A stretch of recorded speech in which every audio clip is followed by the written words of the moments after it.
무슨 뜻이죠? 제프리스가 따져 물었다. 저는 그 배가 여기에 온 적이 없다고 말했는데요. 그랬죠. 손다이크가 말했다. 무슨 일이 있었는지 내가 이야기할 테니 당신이 내 진술을 확인해봐요. 브라운이 보트를 옆에 대고 거실로 올라왔어. 내가 맞습니까? 손다이크가 다시 물었다.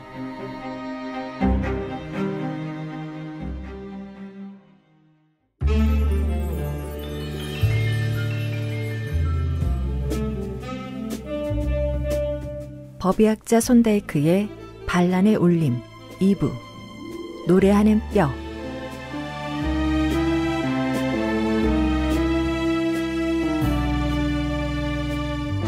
오늘은 지난주에 이어 반란의 울림 2부 노래하는 뼈인데요. 1부에서 벌어진 완전 범죄와도 같은 사건을 손다이크가 추리하는 과정인데요. 1부를 들으셨다면 사건이 어떻게 벌어졌는지 다 알면서도 논리적으로 추리해보라고 한다면 참 막막하실 거예요. 그런데 손다이크의 설명을 들으면 와, 진짜 추리가 쉬워 보이거든요. 아무튼 오늘도 손다이크의 어깨너머로 펼쳐지는 흥미진진한 추리 이야기 들려줄게요. 아, 그리고요. 2부 제목이 왜 노래하는 뼈인지는 엔딩에서 공개됩니다.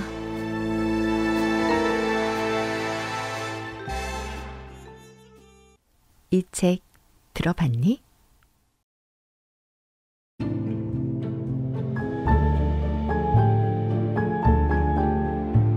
모든 과학적 연구는 일정 부분 세부적인 수작업이 필요하다. 하지만 과학자는 이 수작업을 할 수 없는데 과학의 길은 길지만 인생은 짧기 때문이다. 화학자는 실험도구와 실험실을 정리해야 하지만 분석에 집중해야 해서 정리할 시간이 없다. 해골을 준비하고 뼈를 세척하고 표백하고 조립해서 뼈를 맞추는 작업은 누군가가 대신 해줘야 한다. 다른 과학적 활동도 마찬가지다. 과학자 뒤에는 이런 실질적인 작업을 지원하는 기술자의 역할이 필수적이다. 손다이크의 실험실 조수인 폴트는 손재주가 뛰어나고 재치 있으며 창의적인 기술자로 지칠 줄 모르는 사람이었다. 그는 발명에도 천재적인 재능이 있었는데 그의 발명품 중 하나가 우리가 지금부터 기록하려는 독특한 사건과 연결되어 있다. 폴튼의 본업은 시계공이었지만 개인적으로 광학기기 다루는 것을 더 선호해서 그는 열정적으로 광학기기를 탐구했다. 그러던 어느 날 그가 가스 부표의 효율성을 높이기 위해 개발한 새로운 광학장치를 우리에게 보여주었을 때 손다이크는 즉시 이 발명품을 수로안내협회의 한 친구에게 알렸다. 그 결과 손다이크와 폴튼 그리고 나는 7월의 어느 맑은 날 아침 일찍 미들 템플 레인을 따라 템플 부도로 향했다. 소형 보트가 부두 옆에 정박해 있었고 우리가 나타나자 붉은 얼굴에 흰 수염을 기른 신사가 조종석에서 일어섰다. 정말 멋진 아침이군요, 박사님. 그가 바다 사나이답게 우렁찬 목소리로 외쳤다. 하류로 여행 가기에 딱 좋은 날씨 아닌가요? 안녕하세요, 폴튼. 우리 밥줄을 끊으러 내려오는 건가요? 그의 유쾌한 웃음소리가 강 위로 울려 퍼지며 엔진의 진동소리와 어우러져 활기찬 분위기를 연출했고 보트는 부두를 떠나 움직이기 시작했다. 그럼페스 선장은 트리니티 가문의 형제 중 한 명이었다. 그는 한때 손다이크의 의뢰인이었으나 그의 의뢰인들이 흔히 그렇듯 손다이크의 가까운 친구가 되었고 그의 조수 폴튼에게도 진심으로 대했다. 참 좋은 세상이야. 선장이 웃음을 터뜨리며 계속 말했다. 항해 전문가들이 변호사나 의사에게 자기 일을 배워야 하는 세상이라니. 안 그런가? 요즘 장사가 잘 안 돼서 악마는 할 일을 찾아준다는 속담처럼 사람이 한가하면 나쁜 생각을 한다던데 정말 그런가, 폴튼? 민사 쪽은 별로 할 일이 없습니다, 선장님. 폴튼이 특유의 표정으로 미소를 지으며 대답했다. 하지만 형사사건은 여전히 활발해요. 아, 미스터리 부서는 여전히 번창하고 있군. 그렇지? 그리고 맙소사, 미스터리 얘기가 나와서 말인데 박사님, 우리 쪽에서 해결해야 할 이상한 문제가 하나 있습니다. 딱 박사님 전문 분야에 맞는 문제예요. 그리고 보니 여기 오신 김에 박사님의 머리를 좀 빌리면 안 되겠습니까? 그렇죠. 손다이크가 말했다. 왜 안 되겠습니까? 좋아요. 그럼 문제를 해결해 볼까요? 그는 시가에 불을 붙이고 몇 번 연기를 내뿜은 후 이야기를 시작했다.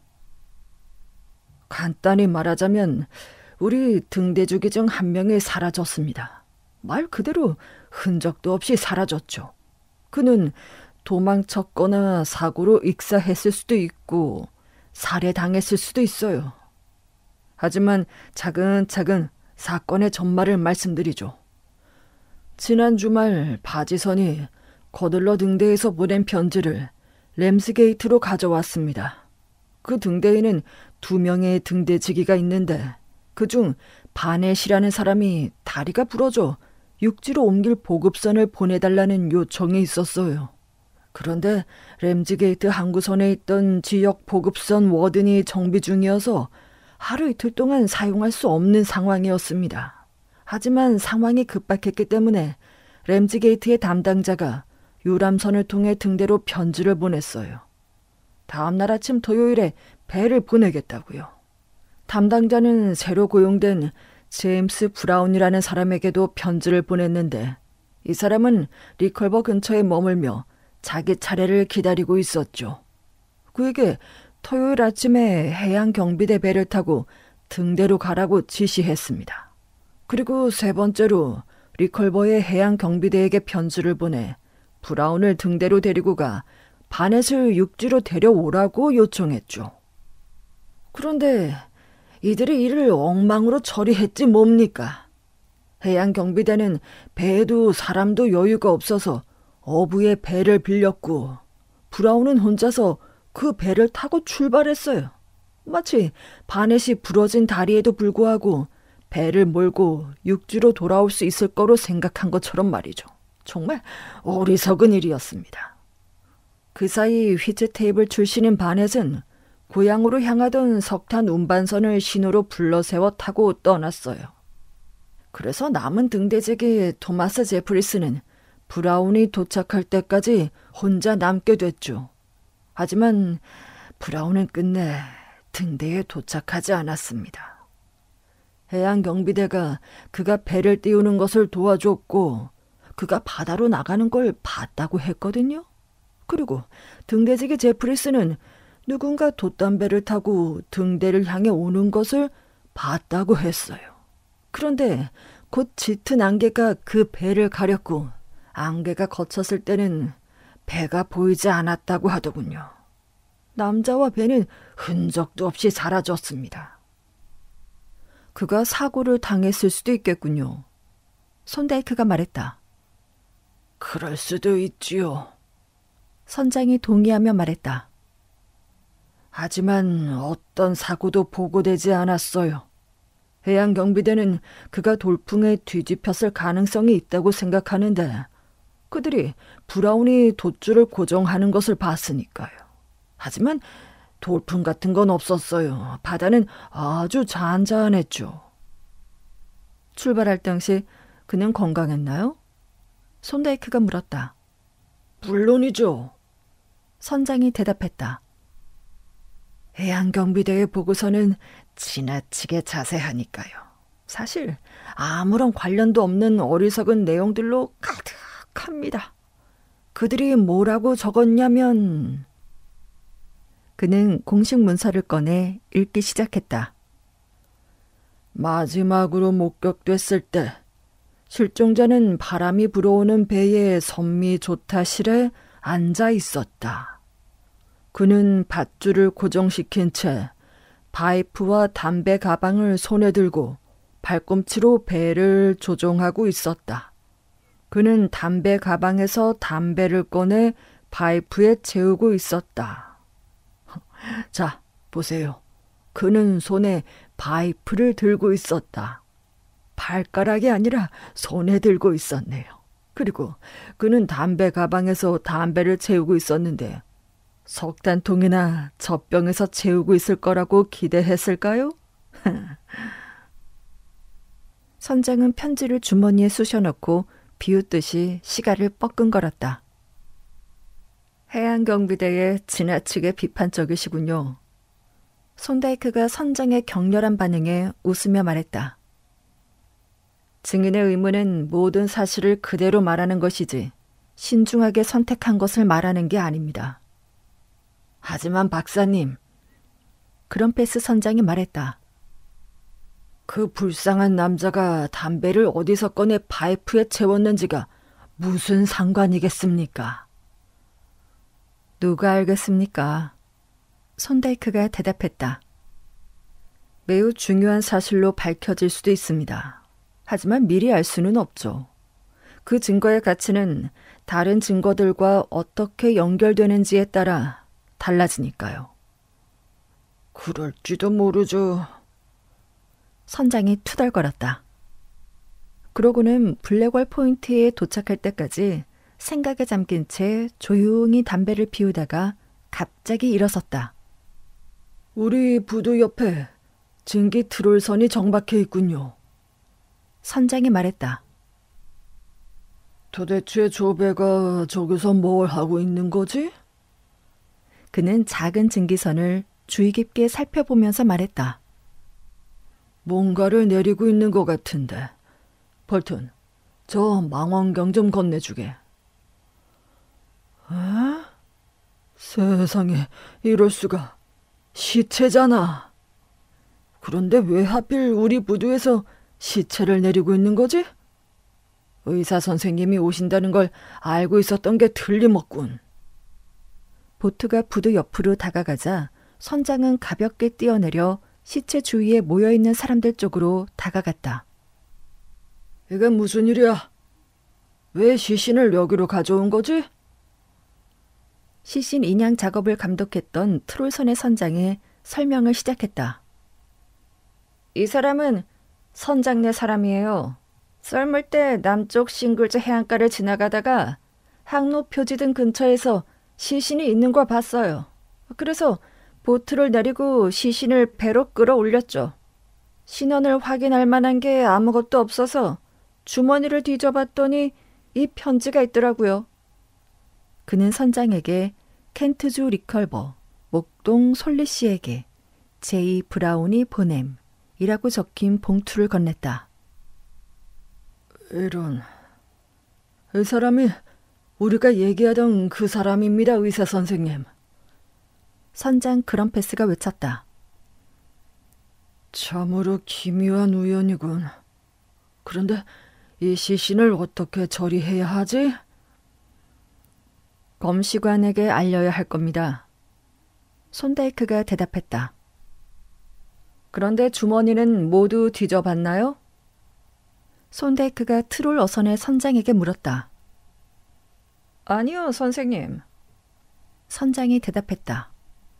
첫 번째 주머니에서 편지를 발견해서 다른 주머니는 살펴보지도 않았습니다. 혹시 더 알고 싶은 게 있으신가요, 선생님? 검시관에게 알려줄 선장님의 이름과 주소만 알려주시면 됩니다. 손다이크가 대답했다. 선장은 정보를 제공한 뒤 검시관이 자기를 오래 붙잡아두지 않기를 바란다는 말을 남기고 배로 돌아가 런던의 어시장 빌링즈 게이트로 향했다.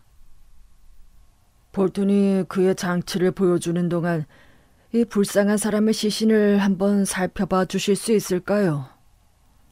그럼페스 선장이 물었다. 검시관의 공식적인 명령 없이는 할 수 있는 게 많지 않습니다. 손다이크가 대답했다. 하지만 당신께 위안이 된다면 저와 저비스가 기꺼이 간단한 조사를 해보겠습니다. 그렇게 해주시면 감사하겠습니다. 선장이 말했다. 우리는 이 불쌍한 사람이 어떻게 죽음을 맞이했는지 알고 싶습니다. 이후 시신은 창고로 옮겨졌다. 폴틀은 그의 소중한 모형 장치가 들어있는 검은 가방을 들고 안내를 받으며 떠났고 우린 창고로 들어가 조사를 시작했다. 고인은 작은 체구의 나이든 남성이었으며 선원답게 단정한 옷차림이었다. 그는 사망한 지 이틀이나 사흘 정도 된 것으로 보였으며 바다에서 떠다니는 시신과는 달리 뼈가 부러지거나 심각한 부상은 없었고 머리 뒤쪽이 거칠게 찢어진 것 외에는 다른 상처는 없었다. 시신의 상태로 보아 손다이크가 세부 사항을 확인한 후 말했다. 익사로 인한 사망이 의심되지만 부검이 끝나기 전까지는 확실한 건 알 수 없습니다. 그럼 두피 상처에 별다른 의미를 두지 않는다는 건가? 내가 물었다. 사망 원인으로? 아니, 그 상처는 분명히 살아있을 때 생긴 것 같은데 비스듬하게 타격된 것으로 보아 머리뼈에는 손상이 없고 두피만 조금 찢어진 것 같아. 하지만 다른 면에서 매우 중요한 의미가 있어. 어떤 면에서? 내가 물었다. 손다이크는 주머니에서 상자를 꺼내 집게를 들었다. 상황을 생각해봐. 이 남자는 해안에서 등대로 가기 위해 떠났지만 등대에 도착하지 못했어. 그러니 문제는 그가 어디에 도착했냐는 것이지.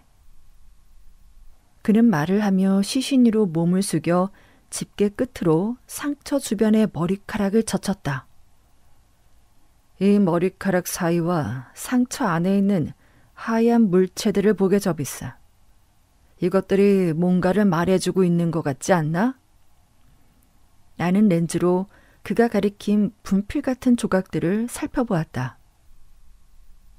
이건 조개 껍데기 조각과 어떤 해양벌레 같은데?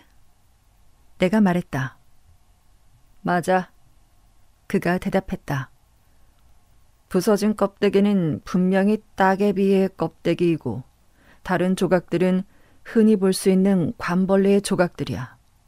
이 물체가 암시하는 추론이 중요하지. 이 상처는 따개비와 관벌레가 붙어있는 어떤 물체에 의해 생긴 거야.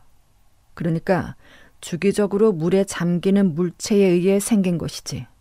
그렇다면 그 물체가 뭘까? 그리고 사망자가 어떻게 그 물체에 머리를 부딪혔을까? 이 남자와 충돌한 배의 선차가 아닐까? 내가 말했다. 뱃머리에 관벌레가 많이 붙어 있을 것 같지는 않은데 이 벌레는 주로 고정된 물체에 붙어서 서식한다는 점을 생각하면 바닷물이 들어오고 나가는 경계선에 있는 등대 같은 고정된 물체에 붙어 살 가능성이 높아. 하지만 사람이 어떻게 등대에 머리를 부딪힐 수 있을지 모르겠군. 반면에 강 어귀에는 부딪힐 수 있는 다른 고정된 물체가 없어. 부표 외에는. 그런데 부표는 평평한 표면을 가지고 있어서 이런 상처를 만들기는 어려울 거야. 일단 그의 주머니에 뭐가 있는지 확인해 보는 게 좋겠어. 물론 그의 죽음과 관련된 증거가 나올 가능성은 낮아 보이지만. 그러자고. 내가 동의하며 말했다. 주머니에 꽤 괜찮은 은시계가 있는데? 12시 13분에 멈췄군. 내가 시계를 꺼내며 덧붙였다. 그건 중요한 단서가 될 수도 있겠는데? 손다이크가 메모하며 말했다. 주머니를 하나씩 조사하자고. 확인한 물건은 다시 넣어두는 게 좋겠어. 첫 번째로 확인한 주머니는 몽키 재킷의 왼쪽 엉덩이 주머니였다. 선장이 목동에게 보내는 편지를 발견한 주머니였는데 그 안에서 수로 안내협회 문장에 새겨진 2통의 편지를 발견했다. 우리는 이 편지를 읽지 않고 그대로 돌려놓은 뒤 오른쪽 주머니를 살펴보았다. 오른쪽 주머니에 들어있던 내용물은 꽤 평범했는데 브라이어 파이프, 두더지 가죽 주머니, 그리고 몇 개의 성냥이 들어있었다. 이거 참 생각이 없는 건지 주머니에 성냥과 파이프를 같이 넣어 다녔네. 그렇군. 손다이크가 동의하며 말했다. 이렇게 인화성이 강한 성냥을 그냥 넣어 다니다니. 자, 여기를 보라고. 성냥개비의 윗부분이 황으로 코팅된 뒤에 빨간 인 성냥머리가 붙어 있잖아. 이 성냥은 살짝만 건드려도 불이 붙고 끄기도 아주 어렵거든? 이런 이유로 궂은 날씨에도 파이프를 피워야 하는 선원들 사이에서 인기가 많은가 보군. 손다이크는 파이프를 집어들고 생각에 잠긴 듯 요리조리 돌려가며 살펴보았다. 그러다 갑자기 파이프에서 죽은 남자의 얼굴로 시선을 옮기더니 시신 입술을 젖히고 입 안을 들여다보았다. 그가 어떤 담배를 피웠는지 보자고. 나는 젖어있는 담배 주머니를 열어 짙은 색의 잘게 썬 담배 덩어리를 손다이크에게 보여주며 말했다. 이건 샤그 담배 같은데? 그래, 샤그 담배야. 그가 대답했다. 이제 파이프 안에 뭐가 있는지 볼까? 반쯤만 피운 것 같군. 그는 주머니 칼로 파이프 안에 찌꺼기를 긁어내 종이 위에 털어냈고 우린 함께 살펴보았다. 분명히 샤그는 아니었다. 그것은 거칠게 썬 담배 조각들이었고 거의 검은색이었다. 고형 담배를 깎아낸 조각 같은데? 내가 말하자 손다이크도 동의하며 조각을 다시 파이프 안으로 털어넣었다. 다른 주머니에서 발견된 주머니칼 외에 흥미로운 물건은 없었다. 손다이크는 칼을 열어 자세히 살펴보았다. 가진 돈은 많지 않았지만 강도 사건일 가능성을 배제할 정도였다. 벨트에 칼집이 있나? 손다이크가 가죽 벨트를 가리키며 물었다. 나는 재킷을 젖히고 살펴보았다. 칼집은 있어. 하지만 칼은 없는데? 어딘가에 빠졌나 봐. 그것 참 이상하군. 손다이크가 말했다.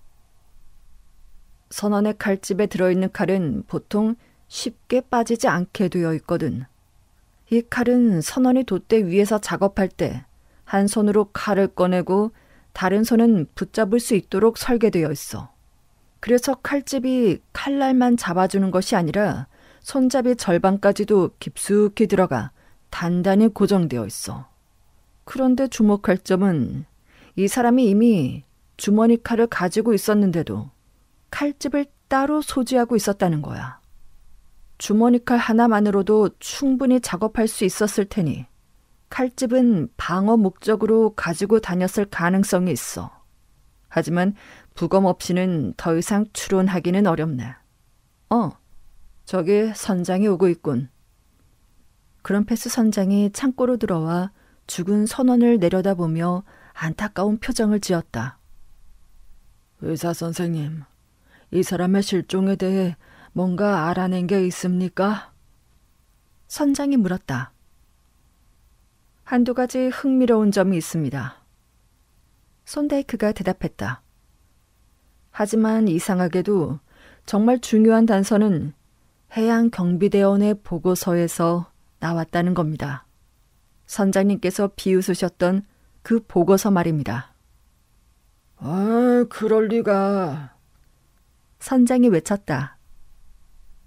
해양경비대원의 진술에 따르면 마지막으로 목격되었을 때 고인은 담배 주머니에서 담배를 꺼내 파이프에 채우고 있었습니다. 그런데 그의 담배 주머니에는 굵은 샤그 잎담배가 들어있었지만 그의 주머니에 있던 파이프에는 잘게 자른 고형 담배가 들어있었어요. 주머니 어디에도 고형 담배는 없었나요? 없었습니다. 물론 그가 고형 담배를 가지고 있었고 그것을 다 써서 파이프를 채웠을 가능성도 있습니다. 하지만 그의 접이식 칼날에는 그런 흔적이 전혀 없었어요. 이 진한 검은색 고형 담배가 칼날에 쉽게 얼룩을 남긴다는 건 당신도 잘 알잖아요. 그의 칼집에 있어야 할 칼은 사라졌지만 접이식 칼이 있는데 굳이 그 칼을 사용하지는 않았을 겁니다. 그렇군요.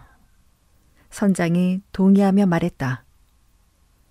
하지만 그가 두 번째 파이프를 가지고 있을 가능성은요?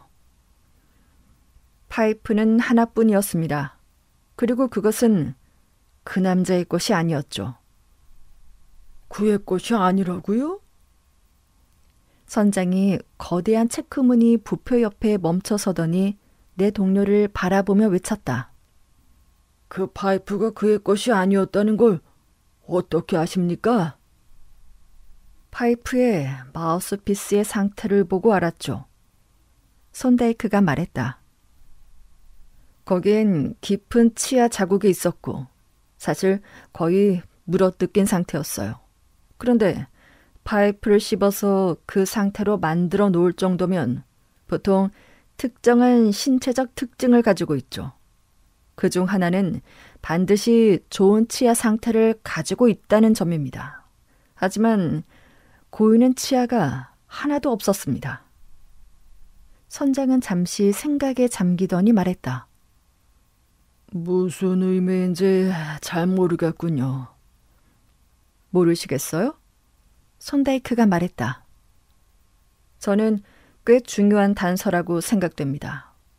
여기 한 남자가 있습니다. 마지막으로 목격되었을 때 그는 특정 종류의 담배로 파이프를 채우고 있었죠. 그런데 그가 죽은 채로 발견되었을 때 그의 파이프에는 완전히 다른 종류의 담배가 들어 있었습니다. 그 담배는 어디서 온 걸까요?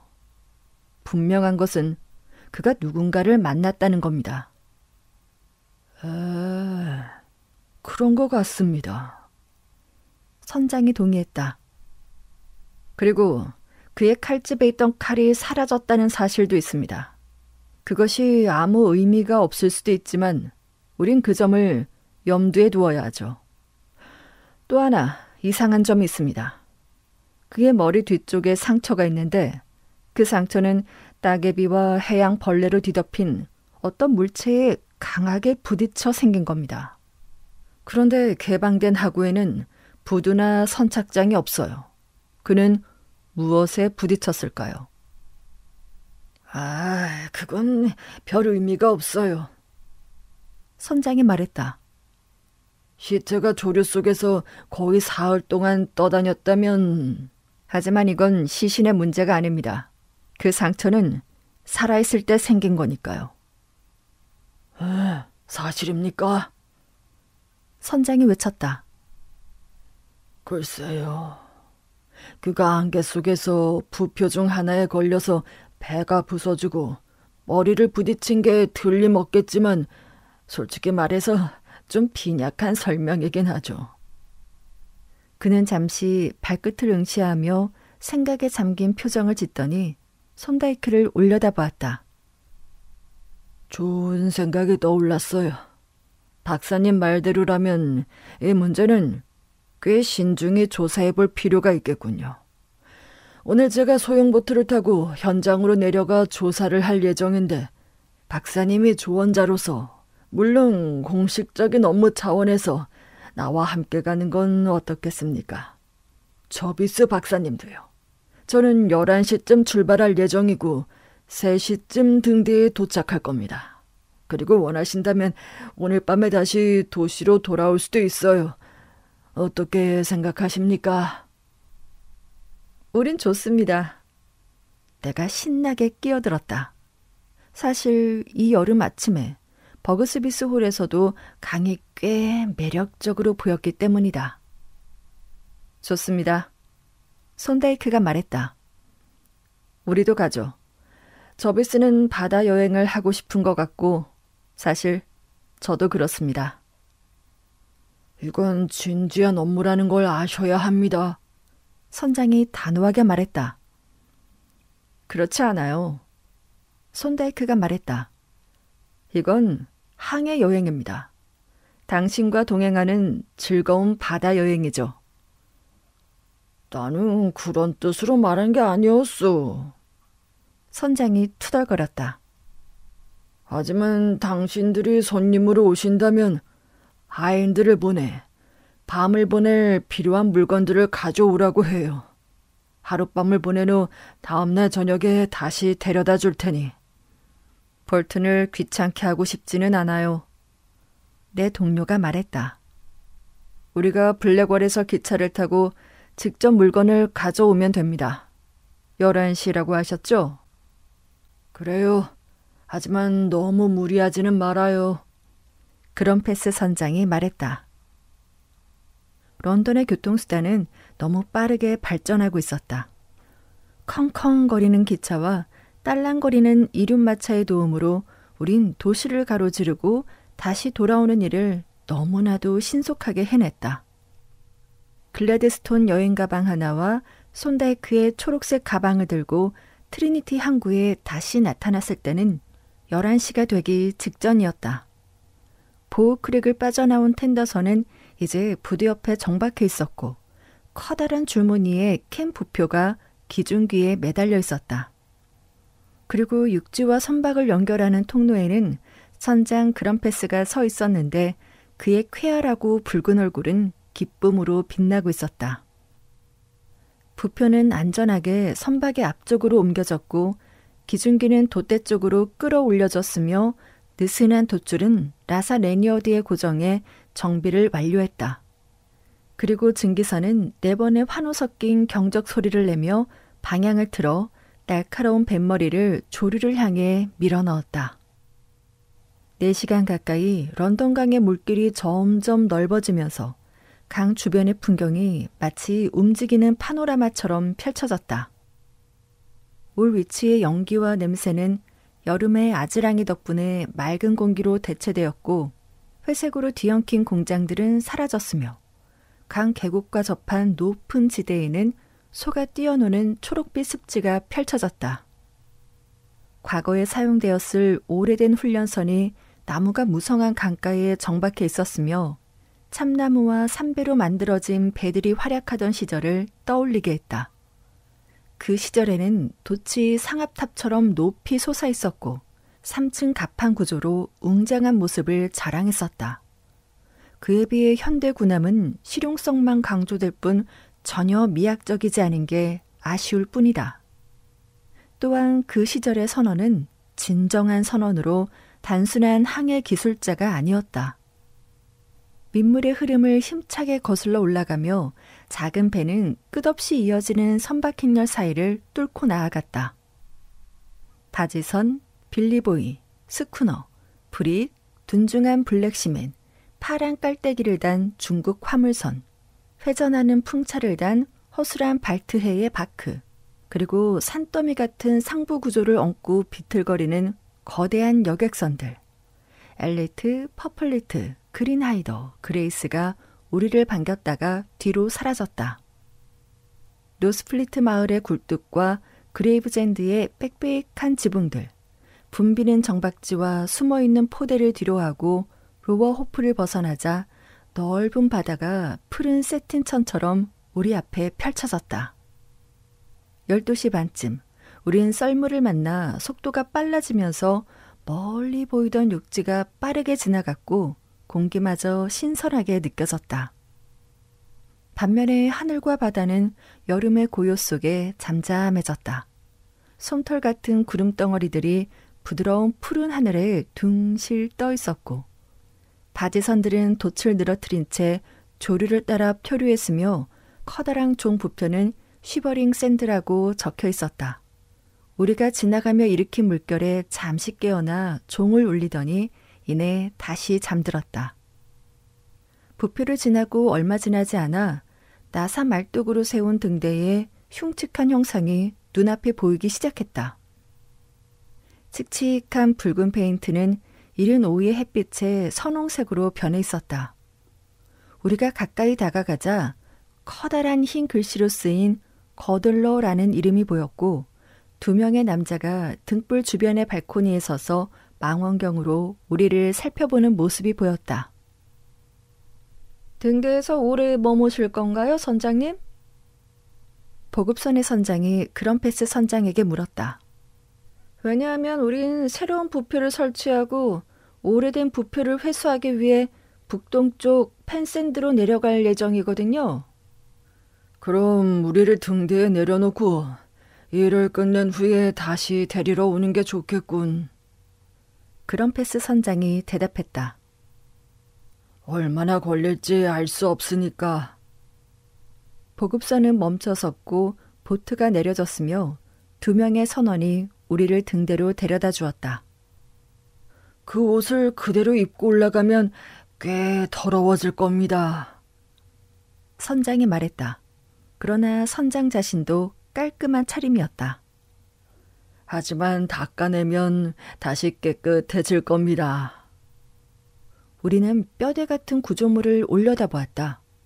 썰물로 인해 말뚝이 5m 정도 드러나 있었고 말뚝과 사다리 모두 해초로 뒤덮여 있었으며 따개비와 관벌레로 덮여 있었다.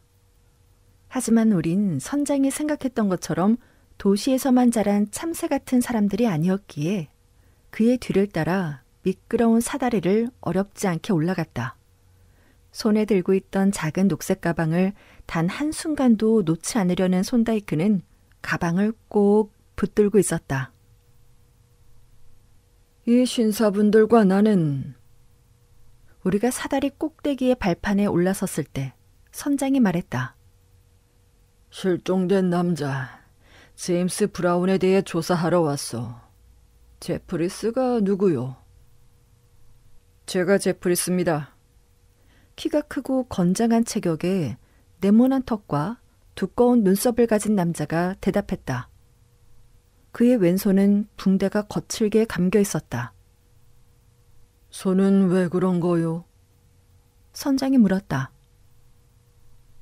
감자를 깎다가 베었어요. 큰 상처는 아닙니다, 선장님.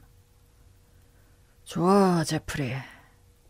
브라운의 시신이 발견됐고 조사에 필요한 정보가 필요하네. 자넨 증인으로 소환될 거야. 그러니 들어와서 자네가 아는 모든 것을 말해주길 바라네. 우리는 거실로 들어가 테이블에 앉았다. 선장은 두꺼운 수첩을 꺼냈고 손다이크는 섬세하고 호기심 가득한 표정으로 마치 방 안의 물건들을 머릿속에 목록하듯 둘러보았다. 제프리스의 진술은 우리가 이미 알고 있는 것 외에 새로운 정보는 없었다. 그는 한 남자가 탄 보트가 등대 쪽으로 향하는 것을 보았다고 했다. 그러다 안개가 끼면서 보트를 놓쳤고 그는 안개 경적을 울리고 주의 깊게 살펴봤지만 보트는 끝내 도착하지 않았다. 그가 아는 것은 그것이 전부였다. 그는 그 남자가 등대를 놓치고 강하게 흐르던 썰물에 휩쓸려 갔을 것이라고 추측했다. 마지막으로 보트를 본 시간이 언제였나요? 손다이크가 물었다. 11시 반쯤이었습니다. 제프리가 대답했다. 그 남자는 어떤 사람이었나? 선장이 물었다. 잘 모르겠습니다, 선장님. 그는 노를 젓고 있었고 제 쪽으로 등을 돌리고 있었습니다. 그가 짐가방이나 상자를 가지고 있었나요? 손다이크가 물었다. 그는 상자를 가지고 있었습니다. 어떤 종류의 상자였나요? 작은 상자였고 초록색으로 칠해져 있었으며 밧줄 손잡이가 달려 있었습니다. 끈으로 묶여 있었나요? 뚜껑을 고정하기 위해 한 줄로 묶여 있었습니다. 그 상자는 어디에 실려 있었나요? 선밑 쪽에 있었습니다. 마지막으로 보트를 봤을 때 얼마나 떨어져 있었죠? 800m 정도였습니다. 800m라고? 선장이 외쳤다. 아니, 도대체 어떻게 800m나 떨어진 곳에서 그 상자를 볼 수 있었단 말인가? 제프리스는 얼굴이 붉어지며 불안한 눈빛으로 손다이크를 바라보았다. 망원경으로 배를 보고 있었습니다, 선장님. 그는 퉁명스럽게 대답했다. 알겠네.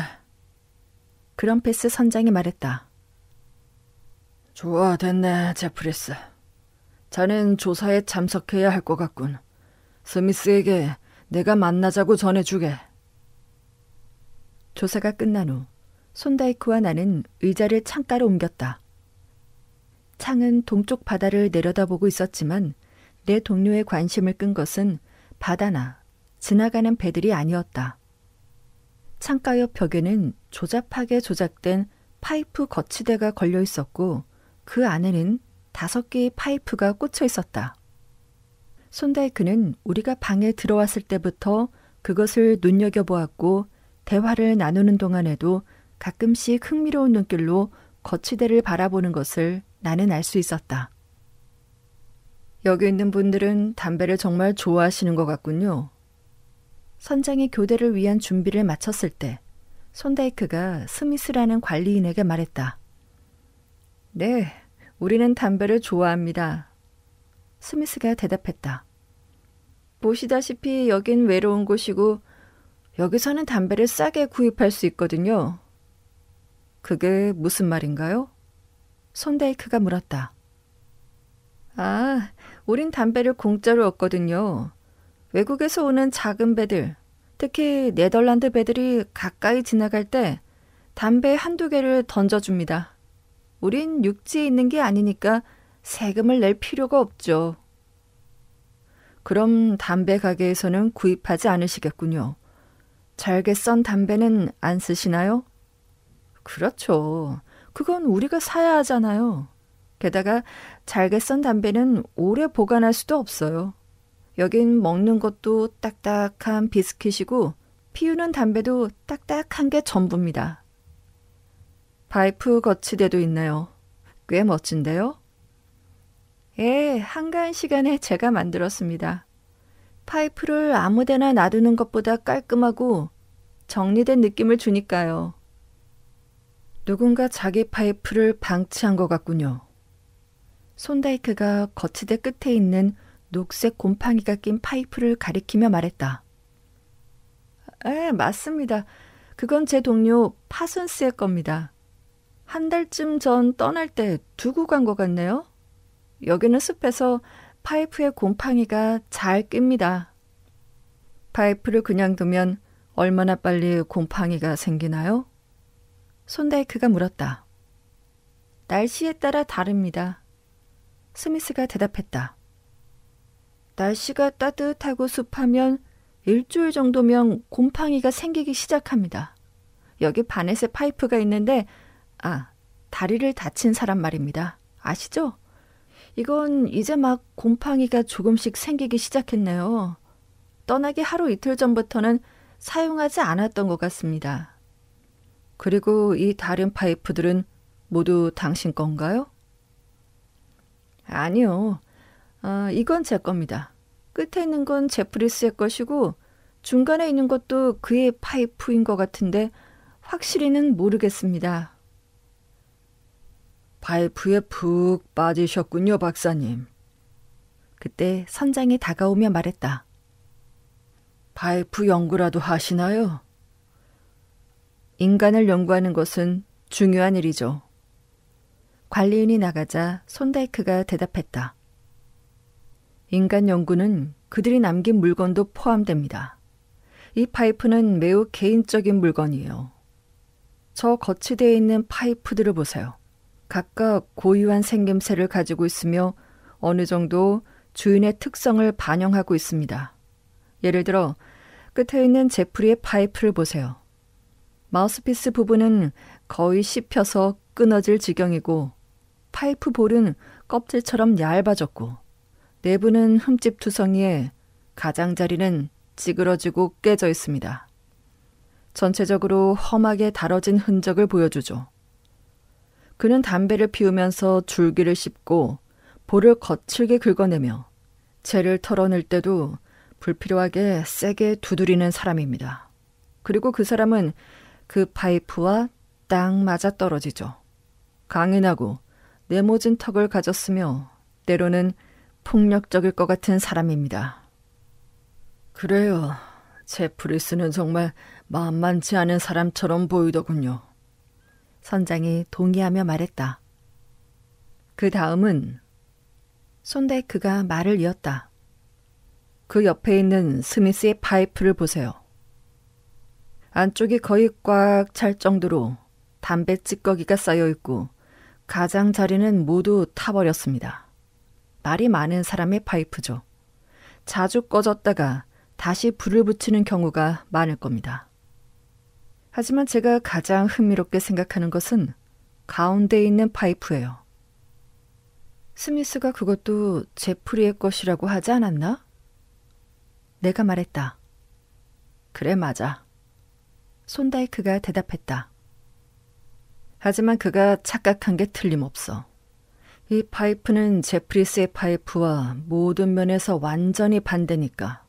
우선 이건 오래된 파이프이긴 하지만 마우스피스에 치아 자국이 전혀 없어.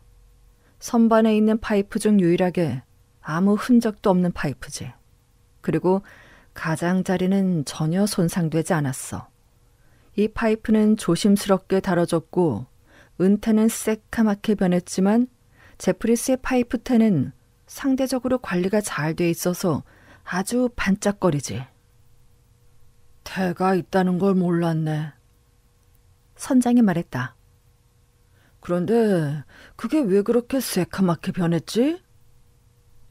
손다이크는 선반에서 파이프를 꺼내 자세히 살펴보았다. 은 화합물 때문입니다. 아마도 주머니에 들어있던 황 성분 때문일 겁니다. 그렇군. 그럼페스 선장이 말했다. 그는 하품을 참으며 창밖 멀리 있는 보조선을 바라보며 물었다. 그건 그렇고 이 파이프는 담배로 가득 차 있는데 그걸로 어떤 교훈을 얻을 수 있습니까? 손다이크는 파이프를 뒤집어 마우스피스를 자세히 살펴보았다.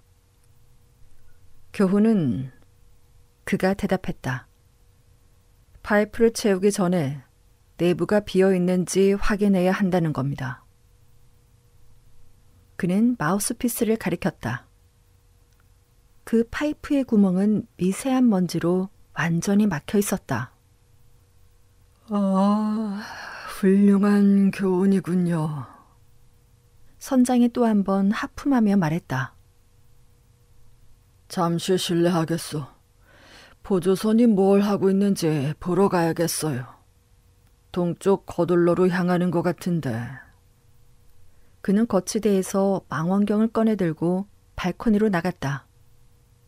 선장이 자리를 떠나자 손다이크는 주머니 칼을 꺼내 파이프 볼에 남은 담배를 손바닥 위에 털어냈다.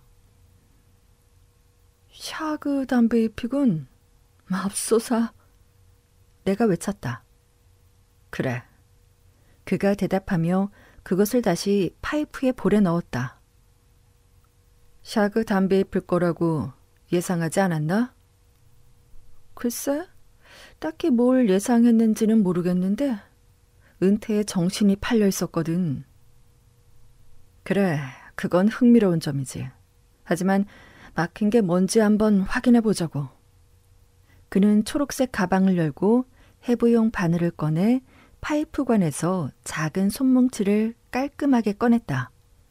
그는 그것을 유리 슬라이드 위에 올려놓고 글리세린 한 방울을 떨어뜨린 뒤 커버 글라스를 덮었다.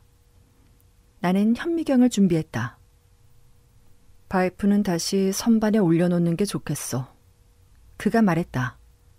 그는 슬라이드를 현미경 판에 올려놓았다. 나는 그의 말대로 파이프를 선반에 올려놓고 살짝 흥분한 채 그가 표본을 검사하는 모습을 지켜보았다. 짧은 검사를 마친 그는 일어나 손을 흔들며 현미경을 가리켰다. 한번 봐봐, 저비스. 그가 말했다. 나는 현미경에 눈을 대고 슬라이드를 움직이며 작은 손뭉치를 확인했다. 어디에나 있는 면 섬유가 보였고 몇 가닥의 양모 섬유도 있었다. 하지만 가장 눈에 띄는 것은 두세 개의 털이었다. 매우 작은 털로 뚜렷한 지그재그 모양을 하고 있었으며 끝부분에는 노젓는 패들처럼 생긴 평평한 부분이 있었다. 이건 작은 동물의 털이야. 내가 말했다. 쥐나 설치류는 아닌 것 같은데 아마도 작은 곤충을 먹는 동물일 거야. 아, 맞다. 두더지 털이야. 나는 이 털의 발견이 얼마나 중요한지 깨닫고 동료를 조용히 바라보았다. 그래, 틀림없어. 이 털은 아주 결정적인 역할을 할 거야. 그럼 이게 정말로 죽은 남자의 파이프라고 생각해? 내가 물었다. 다중 증거의 법칙에 따르면 거의 확실하지. 증거를 논리적인 순서에 따라 생각해보라고. 이 파이프에 곰팡이 흔적이 없는 것으로 보아 여기 온 지 얼마 되지 않았으며 바넷, 스미스, 제프리스 또는 브라운 중 한 사람의 것이 틀림없지. 이 파이프는 오래됐지만 치아 자국은 없어. 따라서 이 파이프는 치아가 없는 사람이 사용한 거야. 하지만 바넷, 스미스, 제프리스는 모두 치아가 있고 그들의 파이프에는 자국이 남아있지. 반면 브라운은 치아가 없어. 게다가 파이프 안에는 샤그 담배가 들어있지. 그런데 세 사람은 샤그를 피우지 않지만 브라운은 담배 주머니에 샤그를 가지고 있었지. 은테두리에는 황이 묻어 있었고 브라운은 파이프와 함께 주머니에 황 성냥을 넣고 다녔고 말이야. 게다가 파이프의 내부에서 두더지 털이 발견됐어. 브라운은 파이프를 넣어 다녔던 주머니에 두더지 가죽으로 된 담배 주머니를 가지고 있었지. 마지막으로 브라운의 주머니에는 다른 사람의 파이프가 들어있었고 그 파이프는 제프리스의 것과 매우 유사했어. 그 파이프는 제프리스가 피우는 담배와 유사한 담배가 들어있었으며 브라운의 담배 주머니에 있던 것과는 다른 담배였네. 내 생각엔 이것만으로도 충분히 결론이 날 것 같은데?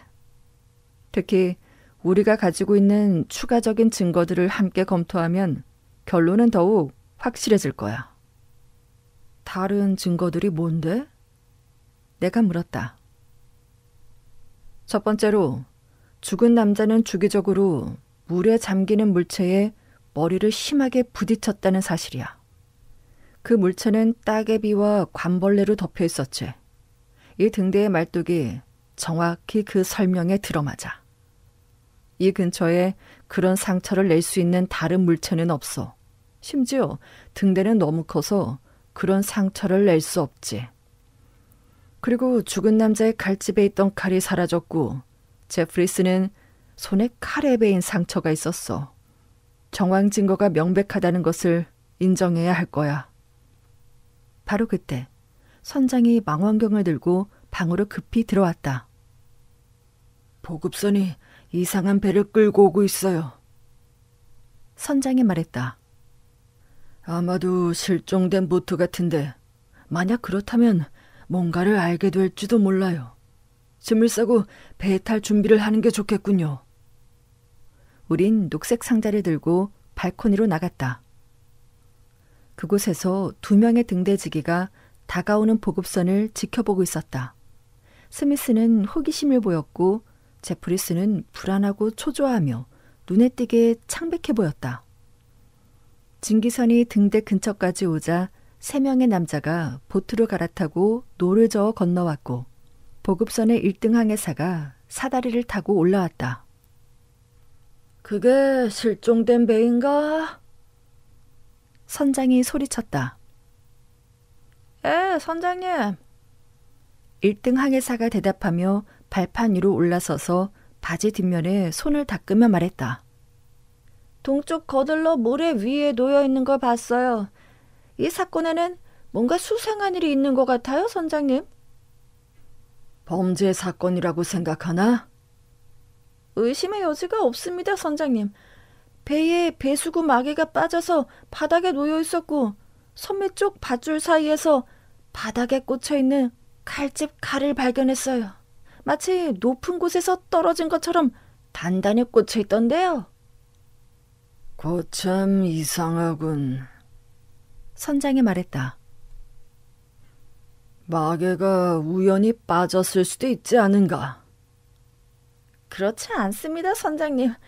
자갈 주머니가 바닥판을 들어 올리기 위해 옮겨져 있었어요. 게다가 선원이라면 배에 물이 차는 것을 그냥 두지 않았을 겁니다. 마개를 다시 꽂고 물을 퍼냈겠죠. 그건 맞는 말이군. 그리고 확실히 칼이 꽂혀 있었다니 수상해 보여. 하지만 망할 이 바다 한가운데서 그게 어디서 떨어졌겠나? 칼이 하늘에서 떨어지진 않았을 테고. 저비스 박사, 어떻게 생각합니까? 제 생각에 그 칼은 브라운의 칼이고 아마도 이 발판에서 떨어졌을 가능성이 높습니다. 제프리스는 갑자기 돌아서며 분노로 얼굴이 붉어졌다. 무슨 뜻이죠? 제프리스가 따져 물었다. 저는 그 배가 여기에 온 적이 없다고 말했는데요. 그랬죠. 손다이크가 말했다. 하지만 그렇다면 죽은 자의 주머니에서 당신의 파이프가 발견된 사실과 지금 이 순간 죽은 남자의 파이프가 선반에 있다는 사실은 어떻게 설명하시겠습니까? 붉어졌던 제프리의 얼굴이 순식간에 사라졌다. 무슨 말을 하는 건지 모르겠습니다. 그가 더듬거리며 말했다. 무슨 일이 있었는지 내가 이야기할 테니 당신이 내 진술을 확인해봐요. 브라운이 보트를 옆에 대고 거실로 올라왔어요. 그는 자신의 상자를 가지고 올라왔죠. 그는 파이프를 채우고 불을 붙이려 했지만 막혀서 연기가 나오지 않았어요. 그래서 당신이 당신의 파이프를 빌려주고 그것을 채워줬죠. 얼마 지나지 않아 당신은 이 발판 위로 나와서 다퉜습니다. 브라운은 자신의 칼로 방어했지만 그는 칼을 놓쳤고 칼은 보트로 떨어졌죠. 당신은 그를 발판에서 밀어 떨어뜨렸고 그는 아래 기둥 중 하나에 머리를 부딪혔습니다. 그 후 당신은 보트의 마개를 빼고 보트를 떠내려가 가라앉게 했으며 상자를 바다에 던졌어요. 그리고 이 일은 12시 10분쯤 일어났는데 내 말이 맞습니까? 제프리스는 놀라움과 경악에 찬 표정으로 손다이크를 바라보았지만 아무 말도 하지 않았다. 내가 맞습니까? 손다이크가 다시 물었다. 말도 안 돼.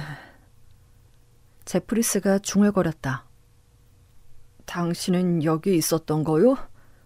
당신 말투는 마치 그랬던 것 같군요. 어쨌든 그는 진정하며 말을 이었다. 당신은 모든 걸 알고 있는 것 같군요. 하지만 한 가지는 틀렸어. 다툼은 없었어요.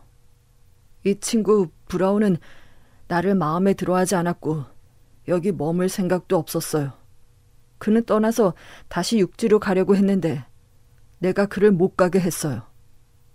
그러자 그가 칼로 나를 찌르려 했고 나는 그의 손에서 칼을 쳐냈어요. 그러고 나서 그는 비틀거리며 뒤로 넘어가 물에 빠진 것뿐이라고요. 그를 건져 올리려고 했나? 선장이 물었다. 어떻게 그럴 수 있었겠어요? 제프리스가 따지듯 말했다. 조류가 빠르게 흐르고 있었고 등대에는 나 혼자뿐이었어요.